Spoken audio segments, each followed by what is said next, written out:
제가 오늘 여러분들과 함께 나눌 말씀은 민수기의 말씀입니다. 여러분들이 민수기라는 성경 말씀에 얼마나 익숙한지는 잘 모르겠습니다만 한글로는 민수기, 그리고 영어 책의 제목은 넘버스입니다. 그리고 이스라엘 사람들이 사용하는 히브리 성경에서 이 책의 이름은 광야에서라는 이름을 가지고 있습니다. 민수기 1장 1절에 보시면 민수기는 실제로 애굽에서 탈출한 이스라엘 공동체가 신의 광야에 머물 때 하나님께서 주신 말씀입니다. 그렇다면 이스라엘 백성은 누구일까요? 그리고 그 백성들은 지금 왜 신의 광야에 머물고 있는 것일까요? 이스라엘 백성들은 하나님의 은혜로 노예의 신분에서 해방된 사람들입니다. 하나님께서 자신이 아브라함과 맺은 약속을 지키기 위해서 아브라함의 후손들을 애굽에서 해방시키신 것입니다. 하나님께서 이스라엘 백성들을 노예에서 해방시킨 그 목적이 굉장히 중요합니다. 여러분, 자유는 하나님께서 마음대로 살라고 주시는 것이 아니라 새로운 주인을 섬기라고 주시는 것입니다. 하나님께서 저와 여러분을 하나님의 백성으로 부르셨습니다. 이것은 단순히 죄에서 해방되었고 죄에서 용서받았다라는 것 정도가 아닙니다. 우리가 하나님의 백성으로 부름받았다라는 것은 우리가 더 이상 이 세상의 가짜 신들을 섬기지 않고 여호와 하나님만을 진정으로 주인으로 섬기고 살라는 부르심인 것입니다. 이런 점에서 이스라엘 백성들은 더 이상 이집트의 파라오의 백성이 아니라 여호와 하나님의 백성으로서 이 땅을 살아가야 하는 것입니다. 이제 이스라엘 백성들은 하나님의 약속대로 광야를 통과해서 하나님께서 주시겠다고 약속하신 가나안 땅을 향해 전진해 나아가야 합니다. 그런 점에서 여러분, 민수기는 이스라엘 백성들의 광야의 여행을 기록하고 있다고 생각할 수 있습니다. 그런데 여러분, 이 여행에서 주인공이 누구냐? 민수기의 주인공은 이스라엘 백성들을 인도해 나가시는 여호와 하나님이십니다. 이 광야의 여정을 이끌어 가시는 여호와 하나님이 이 책의 주인공이라는 것입니다. 여러분, 민수기에 등장하는 이스라엘 백성들은 마치 하기 싫은 결혼을 억지로 한 신부 같은 모습입니다. 남편에게 얼마나 투정을 부리는지 이래서 못 살겠어요, 저래서 못 살겠어요. 막 결혼을 해서 함께 동거는 하기 시작했는데 남편과 살기 싫은 이유가 너무 많은 것입니다. 이스라엘 백성들은 광야를 통과하는 내내 불평하고 원망하고 징징거립니다. 이스라엘은 바로 이렇게 미숙한 신부인 것이죠. 그런데 하나님은 어떤 분이십니까? 이토록 어리고 미숙한 신부를 사랑으로 품고 격려하고 이끌어 가시는 너무나 든든한 변함없는 하나님의 변함없는 남편이십니다. 이런 하나님이 바로 민수기의 주인공이시며 오늘 저와 여러분의 삶을 이끌어 가시는 여호와 하나님이신 것입니다. 여러분, 민수기 17장입니다.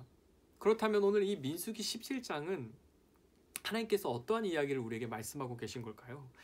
오늘 제가 전달하려고 하는 메시지를 한마디로 요약하면 Waymaker입니다. 여호와 하나님은 길을 만드시는 분이라는 것입니다. 민수기 17장을 이해하기 위해서 민수기 16장을 간략하게 살펴볼 필요가 있습니다. 민수기 16장은 고라와 다단과 아비람이라는 사람이 주동자가 되어서 이스라엘 백성들을 선동한 이야기입니다. 그들은 백성들의 마음을 선동해서 모세와 아론의 권위에 도전했습니다. 여러분, 성경의 이야기는 단순한 역사적 서술이 아닙니다. 여기 하나님께서 이 이야기 속에는 하나님께서 하나님의 백성에게 전달하고자 하시는 하나님의 메시지가 담겨 있다는 것입니다. 여러분, 이스라엘 백성들이 모세와 아론에게 반기를 들었다. 이것은 무엇을 의미할까요? 이것은 저희가 대통령을 좋아하고 혹은 대통령을 싫어하고 하는 그런 개인적인 정치 성향 정도의 문제가 아닙니다. 광야를 통과하는 이스라엘 백성들이 모세와 아론을 향해 드러내는 이 노골적인 불만은 그들을 세우신 하나님을 향한 불신앙입니다. 더 나아가 하나님의 은혜의 수단을 가로막고 있는 행위라는 것입니다. 하나님께서 모세를 통해서 말씀하시고 하나님께서 아론을 통해서 이스라엘 백성들이 자신에게 나아올 수 있도록 만드셨습니다. 그런데 이스라엘 백성들은 바로 이 모세와 아론의 권위에 도전하고 있는 것입니다. 그 결과 하나님께서 땅을 가르셔서 고라와 그 일당들을 삼켜버리셨습니다. 그리고 향로를 들고 하나님 앞에 나아가려고 했던 사람들은 땅에서 불이 나와서 그들을 삼켜버리셨습니다. 그럼에도 불구하고 계속해서 모세와 아론을 원망하는 이스라엘 백성들에게 하나님은 전염병을 보내셔서 그 백성들을 심판하셨습니다. 여러분, 민수기 16장에 이 사건으로 말미암아 죽은 사람들의 숫자가 14,700명이라고 성경이 기록하고 있습니다. 오늘 이 참혹한 분위기가 민수기 17장의 배경이라는 것입니다. 민수기 17장은 어떤 내용입니까? 여러분들이 잘 아시는 것처럼 아론의 쌍난 지팡이로 알려진 본문입니다. 하나님께서 왜 아론의 지팡이에 싹이 나게 하셨을까요? 그리고 하나님께서는 이런 기적을 통해서 이스라엘 백성들에게 무엇을 말씀하시고자 하셨을까요? 더 나아가서 이스라엘 백성들은 아론의 쌍난 지팡이를 보면서 어떻게 반응하게 되었을까요? 오늘 이 질문에 대한 해답이 하나님께서 저와 여러분에게 주시는 귀중한 메시지입니다. 첫 번째 메시지입니다. 하나님은 우리의 불평과 원망을 가만히 보고 계시지 않는다라는 것입니다. 다시 한번요. 하나님께서는 우리의 불평과 원망을 가만히 보고만 계시지는 않는다라는 것입니다. 여러분 2절에서 5절의 내용을 살펴보시면 하나님께서 모세에게 명령하시는 내용들이 나옵니다. 하나님은 먼저 이스라엘 자손들에게 각 지파별로 지팡이를 하나씩 가져오라고 명령하십니다. 여러분 족장의 지팡이라는 것은 각 지파의 대표를 상징하는 물건입니다. 다시 말해서 하나님께서 12지파의 대표들을 모으신 것입니다. 그리고 모세에게 모든 지팡이에 각 지파의 우두머리들의 이름을 쓰라고 명령하십니다. 그런데 여러분 우리는 성경을 읽을 때 성경의 저자가 우리에게 무엇을 전달하고자 하는지를 캐치할 필요가 있습니다. 여러분 12지팡이의 이름을 적지만 사실은 그들의 이름이 무엇인지 알 필요가 전혀 없습니다. 여기서 중요한 것은 12지파의 대표들의 이름이 아니라 레위 지파를 대표하는 사람의 이름입니다. 그래서 오늘 이 성경의 나레이터는 다른 사람들의 이름을 제공해 주지 않습니다. 유일하게 성경의 나레이터가 우리에게 제공해 주는 이름은 아론이라는 이름입니다. 우리는 아론의 이름이 적혀 있는 그 지팡이에 주목해야 하는 것입니다. 하나님께서 이렇게 이름이 적힌 지팡이들을 회막 안 증거계 앞에 두라고 말씀하십니다. 여러분들이 성막과 구약 시대의 이스라엘의 그 제사 제도를 얼마나 풍성하게 이해하고 계신지 모르겠지만 성막은 하나님께서 머무시는 장소이고 그 성막의 지성소라는 곳에 하나님과 이스라엘 백성들이 만나는 장소가 있습니다. 그 장소를 성경은 증거계 위라고 표현하고 있습니다. 다시 말해서 하나님께서 이스라엘 백성들의 우두머리들의 지팡이들을 모아서 증거계 위에 두라고 말씀하고 계시는 것입니다. 자, 그렇다면 이것이 무엇을 의미할까요? 증거계는 하나님과 이스라엘 백성들이 만나는 장소이고 하나님께서는 그 증거계 위에서 말씀하신다라고 성경이 말하고 있다면 하나님은 아론의 지팡이를 통해서 지금 이스라엘 백성에게 뭔가를 말씀하시고자 한다라는 것입니다. 5절 말씀을 한번 읽어보겠습니다. 내가 택한 자의 지팡이에는 싹이 나리니 이것으로 이스라엘 자손이 너희에게 대하여 원망하는 말을 내 앞에서 그치게 하리라. 여러분, 하나님께서 기적을 행하실 때 중요한 것은 하나님께서 왜 그 기적을 행하시느냐 하는 것입니다. 하나님의 의도를 읽을 필요가 있습니다. 예수님께서 유대 땅에서 사역하실 때 굶주린 유대 사람들의 배를 채우셨습니다. 물고기 2마리와 보리떡 5개로 수천 명의 사람들을 먹이신 기록이 요한복음에 나옵니다. 그런데 여러분, 예수님께서 그 유대 땅에 굶주린 사람들의 배를 채우신 이유가 무엇입니까? 오병이어의 기적을 행하신 이유가 무엇이냐라는 것입니다. 예수님은 단순히 인기를 끌기 위해서 그런 기적을 행하신 것이 아닙니다. 예수님께서 오병이어의 기적을 행하신 이유는 예수님 자신이 영원한 생명의 양식이라는 것을 보여주기 위한 기적이었다라는 것입니다. 그렇다면 하나님께서 아론의 지팡이에 싹이 나게 하시는 그 이유가 무엇입니까? 5절의 후반절을 한번 보시기 바랍니다. 17장 5절 후반절에 보시면 내가 택한 자의 지팡이에는 싹이 나리니 이것으로 이스라엘 자손이 너희에게 대하여 원망하는 말을 내 앞에서 그치게 하리라.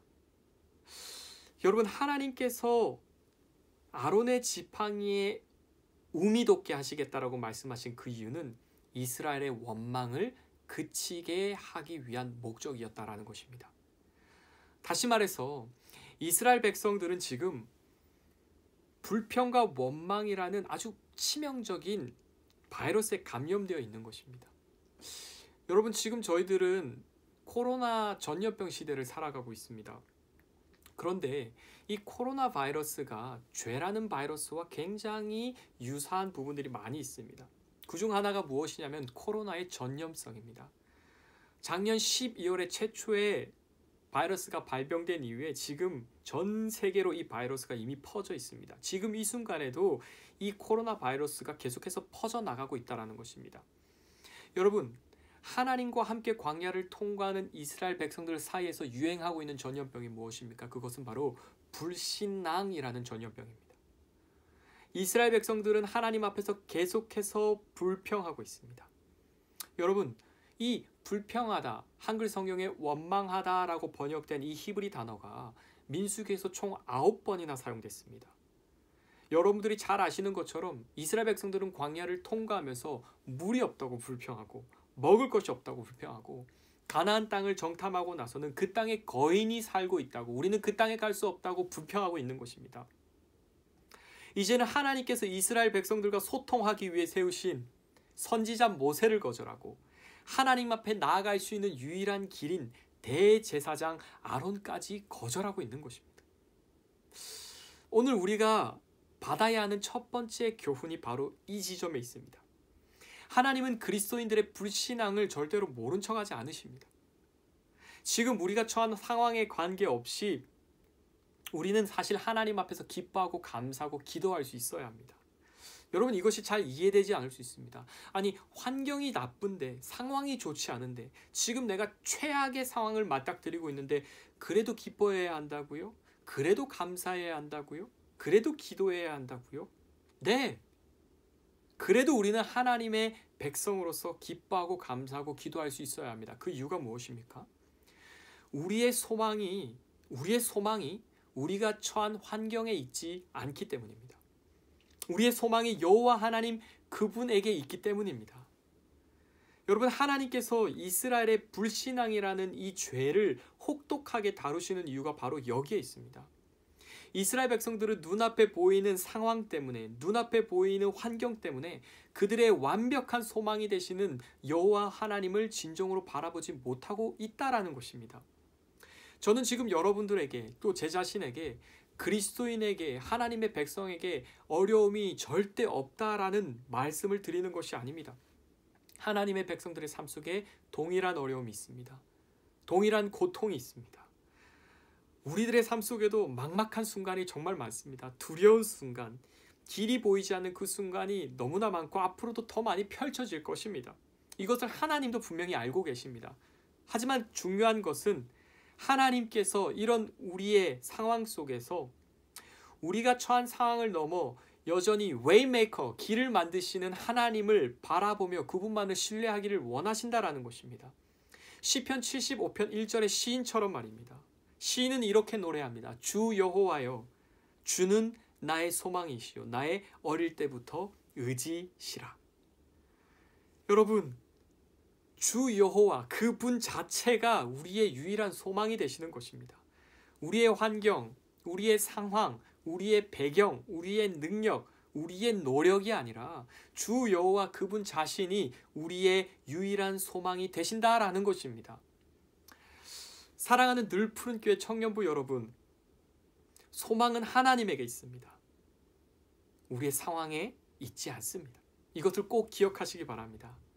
혹시 여러분이 처한 상황에서, 여러분이 지금 처하고 있는 그 환경, 여러분이 처하고 있는 그 상황에 여러분의 뿌리를 내리고 있다면 이 말씀을 듣는 가운데 길을 만드시는 여호와 하나님 앞에 여러분의 소망을 옮기시기 바랍니다.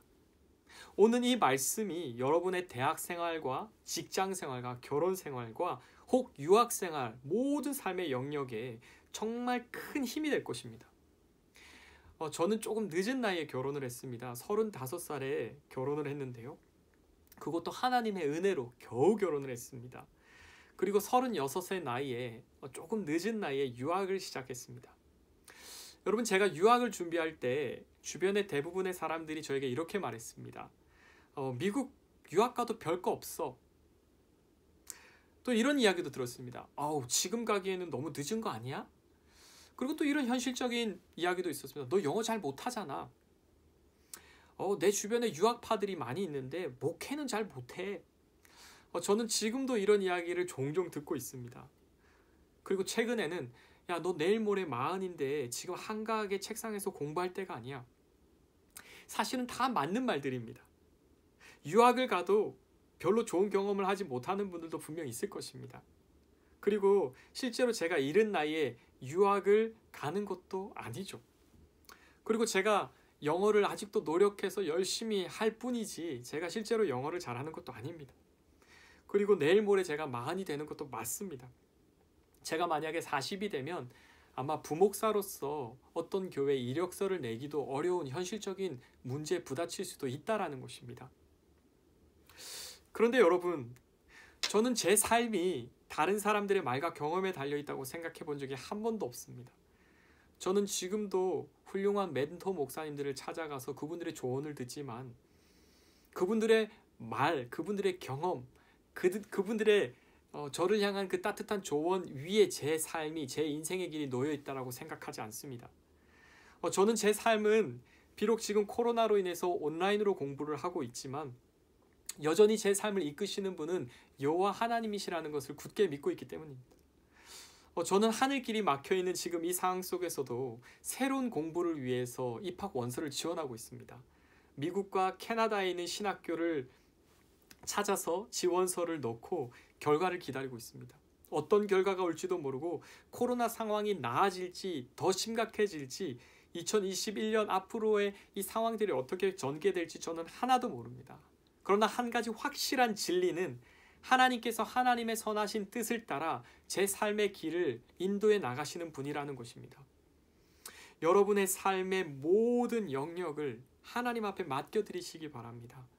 여러분의 대학생활, 여러분의 학업조차도, 여러분의 앞으로의 미래의 가정생활, 그 결혼생활까지도, 여러분의 직장생활, 이 모든 일상의 환경 속에서 하나님을 소망 삼는 연습을 시작하시라는 말씀입니다. 하나님께서는 오늘 이 시간 우리가 불평과 원망이라는 그 불신앙의 고백을 그치고 여호와 하나님을 신뢰함으로 이 환경을 뛰어넘기를 원하신다라는 것입니다. 여러분, 그렇다면 하나님께서 이스라엘 백성들의 불신앙을 어떻게 치료하실까요?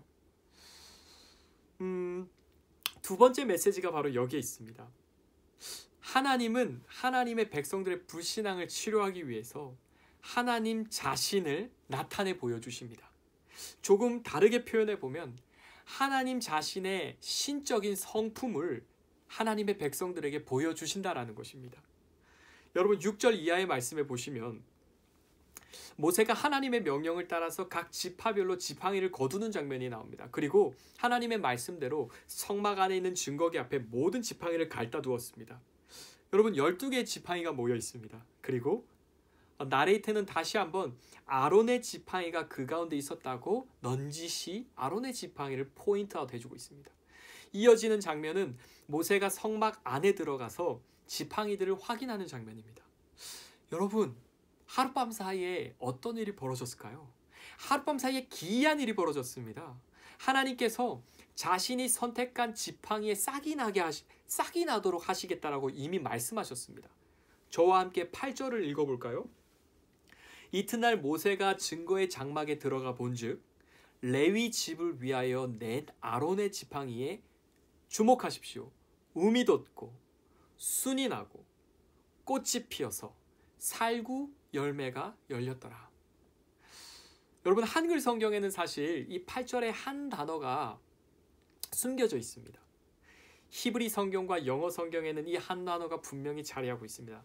그것은 바로 모세가 증거의 장막에 들어가 본즉 하고 나오는 단어입니다. 히브리어로 히네라는 단어입니다. Behold, 보라. 여러분, 성경의 저자가 우리에게 이렇게 말씀하는 것입니다. Stop.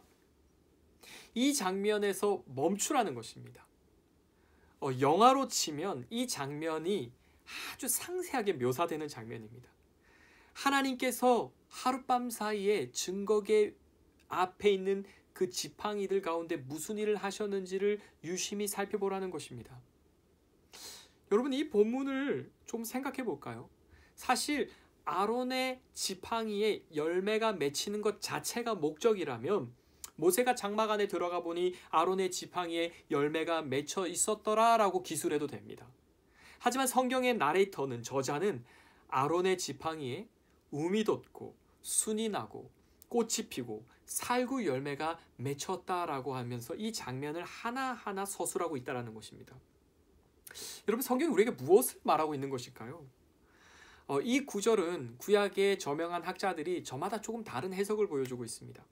살구 열매의 하얀색이 레위 지파의 정결과 거룩을 상징하는 것이다 라고 해석하는 학자가 있습니다. 반면 살구나무라는 이 샤케드라는 히브리 단어가 기다리다라는 이 쇼케드라는 히브리 동사와 유사하다라는 그 언어의 유희를 통해서 기다림이라는 주제로 이 본문을 해석하기도 합니다. 저는 순, 꽃, 열매로 이어지는 이 장면의 관계를 한번 생각해 보았습니다.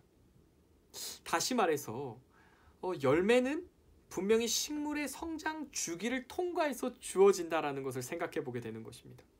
움이 돋아야 순이 나고, 순이 나야 꽃이 피고, 꽃이 피어야 열매가 맺힌다라는 것입니다. 실제로 살구 열매는 여름철 수확기에 거둘 수 있다고 합니다. 여러분, 봄이 지나야 여름이 오죠. 여름이 지나야 가을이 오고, 가을이 지나야 겨울이 오고, 겨울이 지나야 봄이 옵니다. 그런데 하룻밤 사이에 봄, 여름, 가을, 겨울이 지나갔다라고 한번 생각해 보시기 바랍니다. 하룻밤 사이에 사계절이 지나갔다라고 한번 생각해 보시기 바랍니다. 하나님께서 지금 그런 일을 행하고 계신 것입니다. 하나님이 이스라엘 백성들에게 자신을 어떤 하나님으로 지금 보여주고 계신 걸까요? 하나님은 죽은 막대기에 그저 싹이 돋도록 하시는 정도가 아니라 꽃이 피고 열매를 맺게 하시는 능력의 하나님이시라는 것을 보여주고 있는 것입니다. 하나님의 성품입니다. 하나님의 전능하신 성품입니다. 죽음을 극복케 하는 생명의 하나님의 능력이 이 말씀 속에서 보여지고 있는 것입니다. 여러분, 이스라엘 백성들은 바로 이 생명의 능력의 하나님을 믿고 따라야 하는 것입니다. 반대로 말하면 이렇게 능력이 있으신 분을 신뢰하지 않는 것은 엄청난 불신앙이라는 것입니다. 그렇다면 우리에게 한번 적용해 볼까요? 하나님께서 이스라엘 백성들의 그 불신앙을 고치시고 그들에게 확실한 믿음을 주시기 위해 아론의 쌍난 지팡이를 보여주셨다면 이 시대를 살아가는 저와 여러분에게는 무엇을 보여주시냐라는 것입니다. 우리의 흔들리는 믿음을 어떻게 바로잡을 수 있을까요? 어떻게 하면 우리의 이 연약한 믿음이 흔들리지 않는 굳건한 믿음으로 회복될 수 있을까요? 우리가 붙들고 바라보아야 하는 것이 무엇이냐라는 질문입니다. 바로 예수 그리스도입니다. 우리는 예수 그리스도의 죽음과 부활을 주목해야 합니다. 하나님의 아들이 세상에 오셔서 수많은 사람들에게 말씀하셨습니다. 나는 죄인을 구원하기 위해 온 하나님의 아들이다. 메시아다. 빛이 어둠에 비쳤지만 어둠은 빛을 깨닫지 못했습니다. 유대 땅의 수많은 사람들이 예수님을 만났고 예수님과 대화했고 예수님의 가르침을 경험했습니다. 하지만 그들은 예수님을 하나님의 아들로서 경험하지 못했습니다. 심지어 예수님을 3년 동안 쫓아다녔던 제자들도 예수님께서 십자가의 죽음을 앞두셨을 때 그들은 두려워했습니다. 예수님이 십자가에 달려 죽으셨을 때 그들은 하나같이 믿음을 잃어버리고 도망쳐버렸다라는 것입니다. 여러분, 하나님께서 하신 일이 무엇입니까? 그토록 믿음이 없는 세대를 구원하기 위해서 하나님께서는 예수 그리스도를 십자가에 내어주셨습니다. 그리고 예수님은 죽음의 권세를 깨뜨리시고 3일 만에 다시 살아나셨습니다. 완전한 인간이신 예수님께서 죽음의 저주를 이기시고 다시 살아나신 것입니다. 여러분, 구약 성경은 장차 확실하게 일어날 일들에 대한 그림자입니다. 아론의 지팡이 그리고 아론의 쌍난 지팡이는 장차 하나님께서 행하실 그 놀라운 실체의 그림자였던 것입니다. 하나님께서 아론의 지팡이에 싹이 돋는 생명의 사역을 통해서 이스라엘의 불신앙을 고치셨다면 하나님은 이 시대에 그 불신앙이 가득한 백성들을 살리기 위해서 더 놀라운 일을 행하셨습니다. 그것이 무엇입니까? 죽은 자를 다시 살아나게 하시는 것입니다. 죽은 생명을 다시 살아나게 하시는 것입니다. 여러분, 부활하신 예수님께서 엠마오로 걸어가는 제자들에게 나타나셨습니다. 그들은 예수님이 죽었다라는 소식을 듣고 슬픔에 빠져서 다시 자신들의 일상으로 돌아가던 사람들이었습니다. 그런데 예수님께서 그들에게 나타나셔서 그들의 더디 믿는, 잘 믿지 못하는 그들의 믿음을 책망하셨습니다.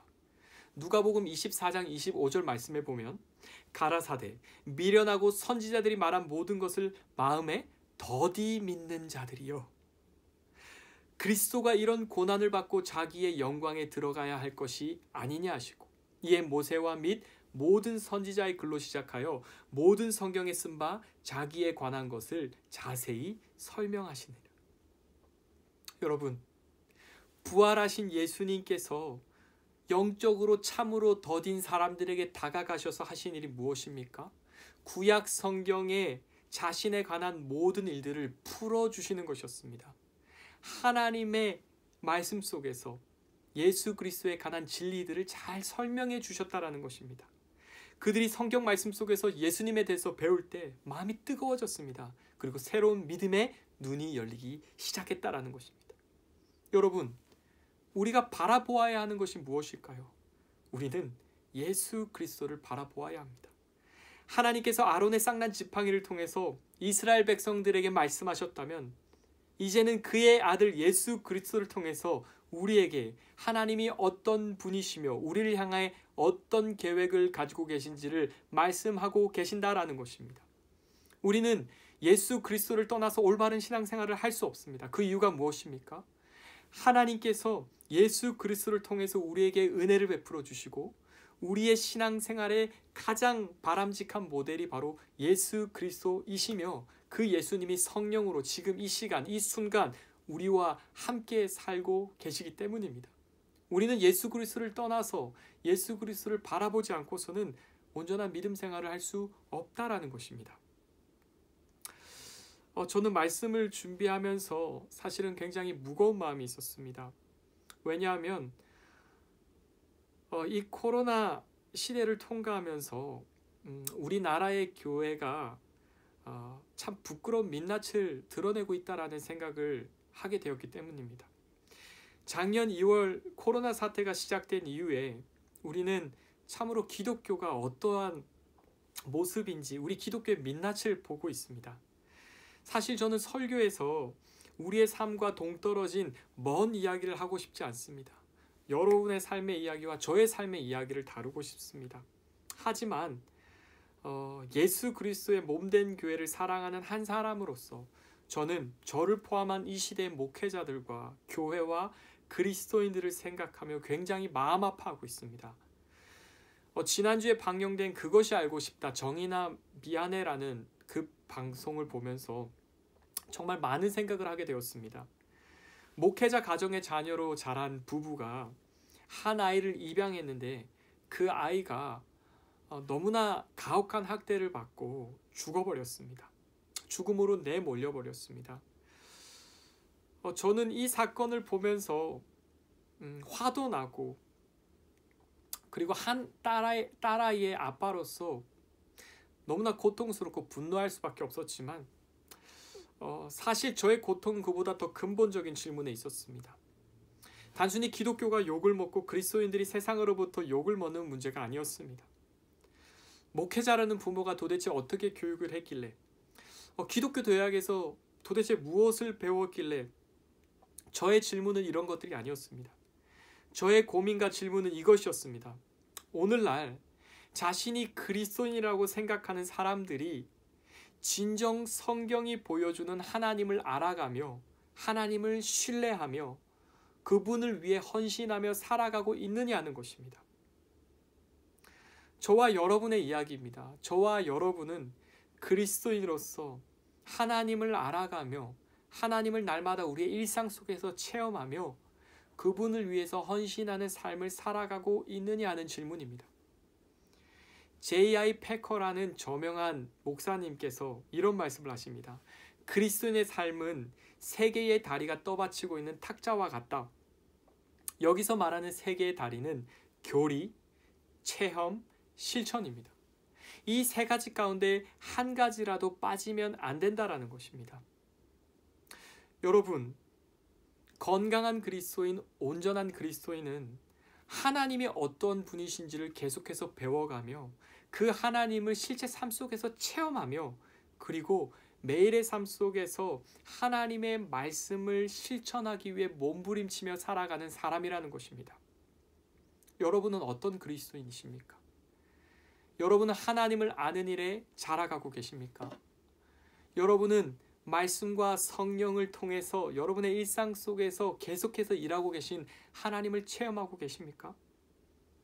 여러분은 하나님의 말씀을 진정으로 순종하기 위해 여러분의 삶 속에서 여러분 자신을 복종하며 부인하며 살아가고 있느냐 하는 것입니다. 어떻게 이 일이 가능할까요? 우리가 예수 그리스도를 믿고 그분을 바라볼 때 하나님께서 성령을 통해서 계속해서 우리를 그리스도의 사람으로 빚어 나가신다라는 것입니다. 여러분, 우리의 소망은 예수 그리스도를 바라보는 것입니다. 우리는 예수 그리스도를 떠나서는 온전한 믿음 생활을 할 수 없다라는 것입니다. 오늘 말씀의 마지막 결론입니다. 마지막 세 번째 메시지입니다. 하나님께서 이 이야기를 통해서 이스라엘 백성들과 저에게 무엇을 말씀하실까요? 우리는 절대로 망하지 않는다라는 것입니다. 그 이유가 무엇이죠? 하나님이 Waymaker, 길을 만드시는 분이시기 때문입니다. 여러분, 오늘 이 내러티브가, 이 이야기가 어떻게 끝나는지 아십니까? 12절, 13절의 말씀에 보시면 이스라엘 백성들이 벌벌 떨고 있습니다. 12절 말씀입니다.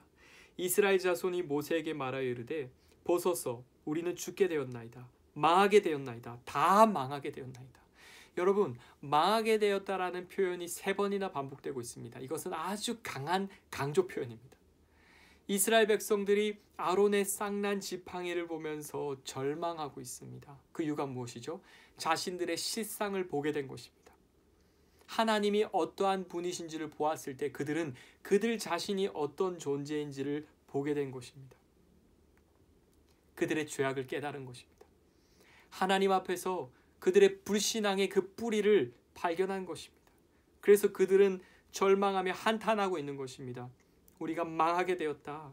우리가 망하게 되었다. 우리가 망하게 되었다라고 소리치고 있는 것입니다. 여러분, 그런데 이 이야기가 어떻게 이어지죠? 13절 말씀에 보시면 가까이 나아가는 자 곧 여호와의 성막에 가까이 나아가는 자마다 다 죽사오니 다시 한번 고백하고 있습니다. 우리가 다 망하여야 하리까. 오늘 이 아론의 지팡이의 이야기는 의문문으로 끝이 납니다. 질문으로 끝난다라는 것입니다. 오늘 이 나레이터가 이스라엘 백성들에게 이렇게 질문하고 있는 것입니다. 우리가 다 망하여야 하리까? 우리가 다 망하여야 하리까? 여러분, 하나님께서 이스라엘 백성들의 이 탄식에 뭐라고 답하실까요? 여러분, 저와 여러분이 오늘 우리가 발견하고 목격하고 있는 우리 자신과 이 교회의 현실을 보면서 우리의 그 뿌리 깊은 죄악을 보면서 우리의 그 참혹한 실패를 계속해서 목격하면서 우리가 하나님 앞에 던지는 고백이 이와 같지 않습니까? 오 하나님, 진짜 우리는 망한 것 같습니다. 하나님, 우리는 정말 망한 것 같습니다. 우리는 하나님의 백성으로서 자격이 없습니다. 우리는 하나님 앞에 더 이상 나아갈 수 없습니다. 저와 여러분의 이야기를 해볼까요? 여러분의 삶 속에 매일매일 거듭되는 실패가 있지는 않습니까? 2020년을 돌아볼 때 여러분, 하나님 앞에 거듭되는 실패가 있지는 않습니까? 하나님을 향한 불신앙이 더 깊어지진 않았습니까? 여러분, 매일매일 그리스도인이라는 그 이름만 가지며 살아가고 계시진 않습니까? 오늘 아론의 쌍난 지팡이를 보며 이스라엘 백성들은 자신들의 현실을 바르게 목격하게 된 것입니다. 오늘 하나님은 이 말씀을 통해서 우리 자신을 보도록 하시는 것입니다. 우리도 동일하게 이스라엘 백성들처럼 하나님 앞에서 이런 탄식의 고백을 드려야 하는 것입니다. 하나님, 내가 망한 것 같습니다. 나는 더 이상 하나님 앞에 나아갈 수도 없고 나아갈 자격도 없고 나는 그리스도인으로서 이 세상에 나아갈 자격이 없습니다. 그런데 하나님께서 뭐라고 답하십니까? 우리가 다 망했습니다. 우리가 다 망할 것 같습니다. 우리가 다 죽을 것입니다. 라는 이 이스라엘의 고백 앞에 하나님께서 이렇게 말씀하시는 것입니다. 너희는 절대로 죽지 않아. 너희는 절대로 망하지 않아. 민수기 18장 19장은 제사장에 관한 규례입니다. 하나님, 이제 저희들은 하나님 당신에게 나아갈 길이 없습니다 라고 할 때 하나님께서 이렇게 말씀하시는 것입니다. 내가 만들어 놓은 길이 있어. 아론을 통해서 나에게 나오렴. 나는 너희를 절대로 포기하지 않아. 난 너희들과의 교제를 절대로 포기하지 않아. 난 너희들에게 말씀하기를 절대로 멈추지 않을 거야. 왜? 너희는 나의 백성이기 때문이야. 너희는 내가 아브라함과 맺은 그 언약의 백성의 후손들이기 때문이야 라고 말씀하고 계신 것입니다. 오늘 하나님 앞에서 이 민수기 17장의 말씀 앞에서 주께서 우리에게 말씀하고 계신 것입니다. 나는 웨이메이커야. 나는 너희들을 절대로 포기하지 않아. 난 너희들을 절대로 가만히 내버려 두지 않을 거야. 여러분, 민수기가 어떻게 흘러가죠? 광야의 이스라엘 백성들은 여전히 하나님을 향해 완고한 마음을 품고 하나님을 불신앙하고 하나님 앞에서 넘어지지만 하나님은 이스라엘 백성들을 그 광야에 내버려 두지 않으시고 계속해서 그들에게 말씀하시며 그들에게 은혜를 공급하시며 그들의 죄를 속죄하시며 그들을 약속의 땅으로 이끌어 가셨다라는 것입니다. 오늘 우리 자신과 교회의 현실을 생각해 봅니다. 하나님 나라의 현실을 생각해 봅니다. 우리의 눈으로 보기에 우리는 망한 것과 같은 느낌이 들 때가 정말 많습니다. 우리는 실패한 것만 같은 느낌이 될 때가 정말 많습니다.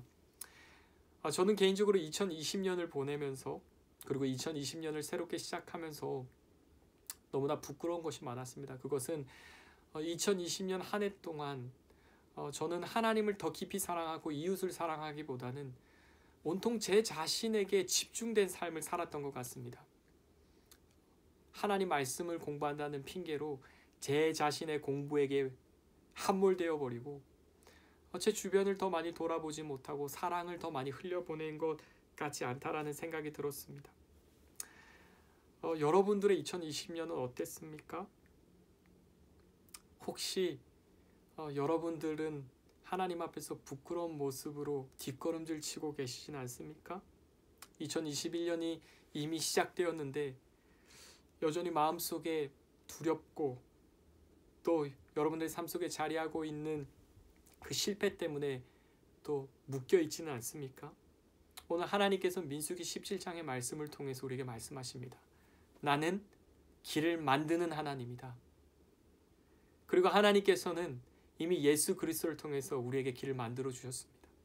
우리는 예수 그리스도를 통해서 하나님에게 나아갈 수 있을 뿐만 아니라 예수 그리스도는 지금 이 순간 성령으로 우리 안에 거하고 계십니다. 2021년 늘 푸른 교회의 공동체에 소망이 있습니까? 저는 100% 200% 확신합니다. 소망이 있습니다. 그 이유가 무엇이죠? 여러분은 하나님의 백성이며 하나님께서 계속해서 여러분의 삶의 공동체의 길을 만들어 가실 것이기 때문입니다. 웨이메이커, 그 하나님을 바라보시기 바랍니다. 웨이메이커, 그 예수 그리스도만을 바라보시기 바랍니다. 우리의 소망은 오직 하나님에게만 있습니다. 함께 기도하겠습니다.